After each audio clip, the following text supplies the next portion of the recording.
Alors imaginez un peu, un chauffage qui s'adapte tout seul en temps réel à la météo. Le but, un confort absolument parfait à la maison et en même temps des factures qui diminuent.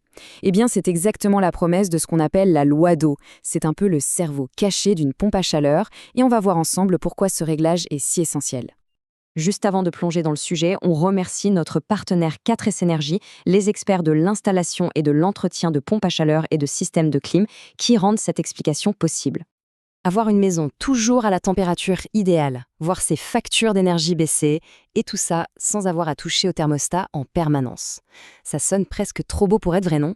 Pourtant, c'est possible. Le secret, il se cache dans un réglage souvent méconnu, mais qui change absolument tout. Et ce fameux réglage, c'est donc la loi d'eau. Il faut vraiment l'imaginer comme le cerveau de toute l'installation de chauffage. C'est elle qui va prendre les bonnes décisions, toute seule, pour que tout fonctionne de la manière la plus intelligente et la plus efficace possible. En termes simples, la loi d'eau, qu'on appelle aussi la courbe de chauffe, c'est un automatisme. Son job est très simple. Elle va ajuster en permanence la température de l'eau qui circule dans les radiateurs ou le plancher chauffant. Et pour faire ça, elle se base sur une seule et unique information, la température qu'il fait dehors. Bon alors, comment ça fonctionne, ce principe de balance? Vous allez voir, c'est d'une logique implacable. Et c'est justement pour ça que c'est si efficace. Le principe est tout bête. Quand la sonde extérieure détecte qu'il fait plus froid, eh bien la pompe à chaleur va automatiquement augmenter la température de l'eau pour compenser. Et à l'inverse, si le temps se radoucit, elle va la baisser. Le système va donc toujours fournir la juste dose de chaleur, ni plus ni moins. Fini la surchauffe ou le gaspillage. La meilleure image, c'est celle du régulateur de vitesse dans une voiture. Au lieu d'accélérer à fond puis de freiner brusquement, le régulateur maintient une vitesse stable et optimisée. Pour le chauffage, c'est pareil. Ça évite les cycles marche-arrêt qui consomment énormément d'énergie et ça assure une chaleur beaucoup plus douce et continue. Mais attention, pour que ça marche parfaitement, le système doit être réglé sur mesure pour chaque habitation. Chaque maison est différente. Et c'est là qu'intervient le réglage le plus important de tous, ce qu'on appelle la pente. La pinte, c'est un peu le chef d'orchestre. C'est elle qui va donner l'instruction précise à la pompe à chaleur. Elle lui dit de combien de degrés elle doit augmenter la température de l'eau chaque fois que la température extérieure baisse d'1 degré. C'est vraiment ça, la clé de la personnalisation. Évidemment, cette pente ne sera pas du tout la même partout.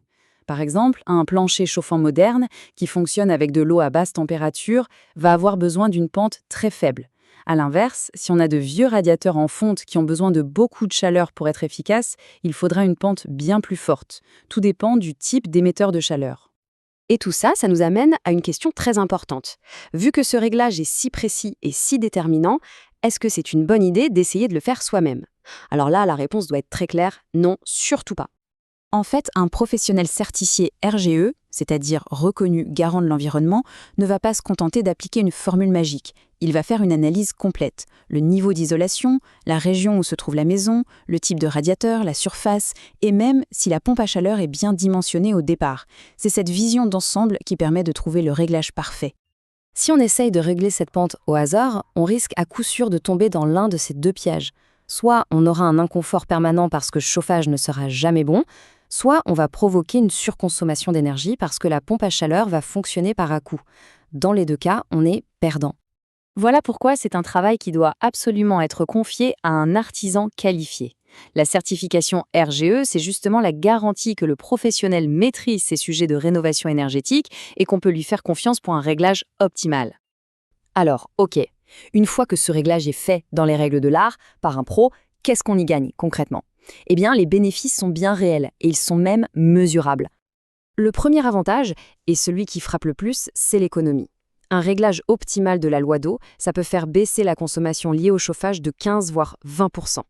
C'est énorme, et c'est un impact qu'on voit directement sur les factures. Pour résumer, une loi d'eau bien réglée, c'est un triple gain. D'abord, on gagne en confort avec une chaleur douce et stable. Ensuite, on gagne en économie avec une consommation qui colle pile aux besoins réels. Et enfin, on gagne en longévité parce que le matériel est moins sollicité, il force moins et donc il s'use beaucoup moins vite.